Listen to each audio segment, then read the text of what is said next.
আসসালামু আলাইকুম। কি অবস্থা সবার? কেমন আছেন? আলহামদুলিল্লাহ আমি ভালো আছি। তো আজকে আপনাদের জন্য একটা সুখবর নিয়ে আসতেছি সিলেটবাসীর জন্য। সিলেটের খেলাধুলা প্রেমীদের জন্য আসছে একটি সত্যি দারুণ একটা সুখবর। ফুটবল প্রেমীদের তরুণদের জন্য তৈরি হচ্ছে একটি নতুন একটা স্বপ্নের জায়গা, জাফরিন স্পোর্ট ওয়ার্ল্ড। ফেঞ্চিগন রোডে পশ্চিম মল্লিকপুর, চাঁদপুরের পাশে কোটালপুর বাজার থেকে চাঁদপুর যাওয়ার আগে যে টুল প্লাজার কাছে গড়ে উঠতেছে একটা আধুনিক ইনডোর স্পোর্টস এরিনা, যেখানে খেলাধুলা হবে আরও সুন্দর, আরও মনোরম পরিবেশ। মাশাআল্লাহ, অত্যন্ত সুন্দর পরিবেশে দ্রুত গতিতে আমাদের কাজ চলতেছে।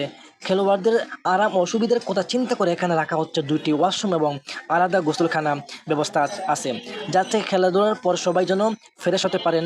এখানে শেষ নয়, তো এখানে শেষ নয়, আরও অনেক কিছু আছে। মাঠের পাশে থাকবে হচ্ছে চায়ের আড্ডা, চায়ের ক্যাফে থাকবে, ফাস্টফুড এবং বিভিন্ন খাবারের দোকান। খেলাধুলা ফাঁকে ফাঁকে যেন বন্ধুরা সাথে একসাথে বসে আড্ডা ও চা আর খাবারের আনন্দ সব কিছু এক জায়গায় পাচ্ছেন সবাই। ইনশাল্লাহ খুব শীঘ্রই অনুষ্ঠিত হতে যাচ্ছে গ্র্যান্ড ওপেনিংয়ের এর সঠিক তারিখ খুব শীঘ্রই সবাইকে জানিয়ে দেওয়া হবে। তাই খেলাধুলা প্রেমী সবাইকে আন্তরিক আমন্ত্রণ। উদ্বোধনের দিন অবশ্যই উপস্থিত থাকবেন এবং আমাদের সাথে এই আনন্দ মুহূর্তটি ভাগ করে নেবেন। স্বপ্নের খেলাধুলা আরও আনন্দ। নতুন ঠিকানা হচ্ছে জাফরিন স্পোর্ট ওয়ার্ল্ড।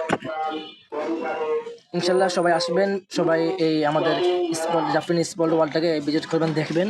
এটা আপনাদের জন্য এগুলো সব কিছু করা হচ্ছে আর কি, আপনাদের সুযোগ সুবিধা আপনাদের কথা চিন্তা করে এটা আসলে খুব সুন্দর হবে আমাদের। যেমন ধরেন এই পালবাড়ি এদিকে হচ্ছে মগলবাজারের ভিতরে এরকম একটা সুন্দর খেলাধুলার জায়গা নাই, এমন একটা ইনডোর নাই। সেই হিসেবে আমরা এটা চিন্তা করি আর কি, সুন্দর একটা আপনাদের জন্য যেন বাদল বৃষ্টি হইলে যেন খেলাধুলা না আটকে থাকে, সেই হিসেবে আমরা এটা চিন্তা করে আপনাদের জন্য নিয়ে আসতেছি একটা ইনডোর। তো ইনশাল্লাহ সবাই আসবেন এবং আমাদের পাশে থাকবেন, ভিডিওটি শেয়ার করে দিবেন। আসসালামু আলাইকুম।